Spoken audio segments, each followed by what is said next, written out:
రాజు తలుచుకుంటే దెబ్బలకు కొదవేంటి అనే సూత్రాన్ని టీడీపీ సర్కార్ వంటబట్టించుకుంది. వైఎస్ఆర్సీపీ నేతలపై పోలీస్ అస్త్రాన్ని ప్రయోగించి విపక్షాన్ని కట్టడి చేసేందుకు సిద్ధమైంది. చట్టాలను తుంగలోకి తొక్కుతూ బలవంతపు భూసేకరణను అడ్డుకుంటున్న ప్రతిపక్షంపైన పోలీసు ఉక్కుపాదాన్ని మోపే యత్నం చేస్తోంది. కృష్ణా జిల్లాలో పోలీస్ రాజ్యంపైన సాక్షి టీవీ ప్రత్యేక కథనం. కృష్ణా జిల్లాలో అధికార పార్టీ తీరు వివాదాస్పదంగా మారింది.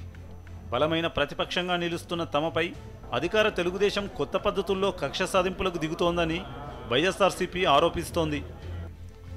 అధికార పార్టీ చేతికి మట్టి అంటకుండా పోలీస్ యంత్రాంగాన్ని పావుగా వాడుకుంటోందని మండిపడుతోంది. ప్రభుత్వ విధానాల్లోని డొల్లతనాన్ని బలంగా ఎత్తి చూపుతున్న వైఎస్ఆర్సీపీ నేతలపై తప్పుడు కేసులు నమోదు చేయిస్తోందని నేతలంటున్నారు. ఇందుకు ఇటీవల జరిగిన పరిణామాలే నిదర్శనమంటున్నారు.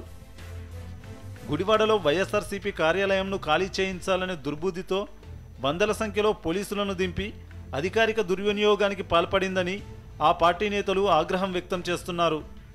ఇదే ఘటనకు ప్రతిగా తెలుగుదేశం నేతలు గుడివాడలో వీరంగం సృష్టించినప్పటికీ కనీసం వారిపై పోలీసులు చర్యలు తీసుకోలేదని వాపోతున్నారు. కొడాల నానికి సంబంధించినటువంటి పార్టీ ఆఫీస్ ఖాళీ చేసామంటే చేంజ్ చేసామంటే ఇంకా మిగిలిన వాళ్ళందరూ భయభ్రాంతులకి లోనవుతారన్నటువంటి ఒక పిచ్చి భ్రమలో చంద్రబాబు నాయుడు భ్రమల్లో ఆ డి సినిమాలో బ్రహ్మానందంలాగా బతుకుతున్నాడు. ఈరోజు పోలీస్ యంత్రాంగం చాలా నిస్సహాయ పరిస్థితిలో ఉన్నారు. వాళ్ళు మాతో మాట్లాడుతా మేము ఈ ఉద్యోగాలు ఎందుకు చేస్తున్నాం అని చెప్పి మేమే బాధపడేటువంటి పరిస్థితి ఉంది.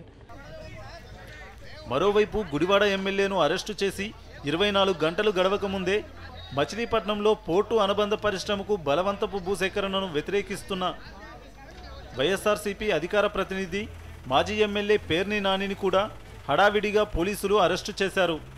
పేర్ని నానిని అరెస్టు చేసి జైలుకు పంపితే ఇక భూసేకరణకు అడ్డు ఉండదనే టీడీపీ నేతల వ్యూహంతో పోలీస్ అస్త్రాన్ని మరోసారి ప్రయోగించారని వైఎస్ఆర్సీపీ నేతలు చెబుతున్నారు. మరోవైపు తనను అరెస్టు చేసిన రైతులు చేస్తున్న భూపోరాటానికి అండగా ఉంటానని పేర్ని నాని స్పష్టం చేస్తున్నారు. సాక్షి న్యూస్, కృష్ణా జిల్లా.